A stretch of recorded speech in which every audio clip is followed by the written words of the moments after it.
The Bible contains stories of people who recognized God's presence.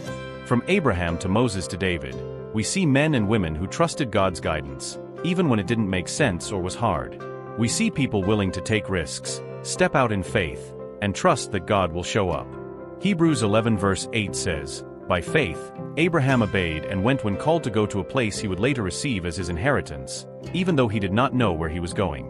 Imagine Abraham leaving everything familiar behind, trusting in God's promise. I think of Joseph, who was sold into slavery by his brothers, but went on to become one of the most powerful men in Egypt. I think of Esther, who risked her life to save her people from persecution. I think of Peter, who walked on water, and of Paul, who was blinded by the light of God's presence.